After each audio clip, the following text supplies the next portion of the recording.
રસમ અહીંના નોખા, રીત અહીંની નોખી, રસમ અહીંના નોખા, અમારે મન તો શબ્દો જ કંકુને ચોખા. અવસર છે રૂડો આજ અમ આંગણે, ને હૈયે હરખ ગણોય વર્તાઈ છે. અવસર છે રૂડો આજ અમ આંગણે, અને હૈયે હરખ ગણોય વર્તાઈ છે. આપ તણીની હાજરી નિરખી, અમ આખલડી આજ હરખાઈ છે. ન ધરા સુધી ન ગગન સુધી, ન ધરા સુધી ન ગગન સુધી, બસ અમારે તો પહોંચવું છે ફક્ત આપ સૌના મન સુધી. ન ધરા સુધી ન ગગન સુધી, બસ અમારે તો પહોંચવું છે આપ સૌના મન સુધી. 77માં પ્રજાસત્તાક પર્વ નિમિત્તે અત્રે ઉપસ્થિત રતનપર ગામના સરપંચ શ્રી, ઉપસરપંચ શ્રી, માજી સરપંચ શ્રી, એસએમસી અધ્યક્ષ, એસએમસી ના સભ્યો, દેશપ્રેમી ગ્રામજનો અને અમારી શાળાના સૌ બાળકોના વાલીઓ તથા અમારા ભૂતપૂર્વ વિદ્યાર્થીઓનું હું શ્રી રતનપર પ્રાથમિક શાળા વતી શબ્દોથી હાર્દિક સ્વાગત કરું છું. આજનો કાર્યક્રમ શું છે એની નાનકડી ઝલક આપીશ કે પ્રજાસત્તાક પર્વ શા માટે ઉજવવામાં આવે છે, શા માટે આપણે એકત્રિત થયા છીએ.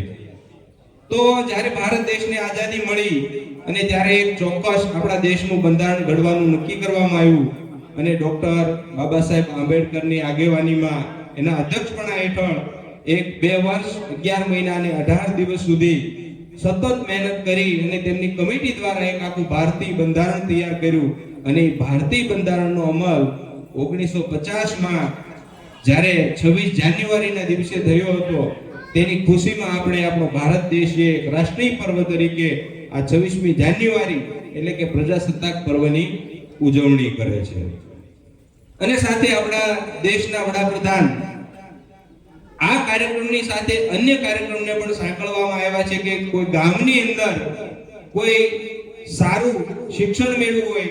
એક સમય એવો હતો કે ગામની અંદર કોઈ દીકરીઓને ભણાવવા નહોતા માંગતા, ત્યારે એવી પહેલ ઊભી થાય કે ગામની બધી દીકરીઓ સારું ઉચ્ચ શિક્ષણ મેળવી અને સારા હોદ્દા પર સરકારી તેમજ કોઈ પણ પ્રકારનો બિઝનેસ અને નોકરી કરી શકે એ માટે એને પ્રોત્સાહન મળે એવા ઉમદા હેતુ સાથે સરકાર શ્રી દ્વારા 26મી જાન્યુઆરીનું ધ્વજવંદન છે એ ગામની સૌથી વધારે ભણેલી દીકરીના હાથે કરાવવામાં આવે એવું નક્કી કરી અને દેશની સલામ, દીકરીની સલામ, દેશને નામ એવા શીર્ષક હેઠળ એક કાર્યક્રમ નક્કી કર્યો.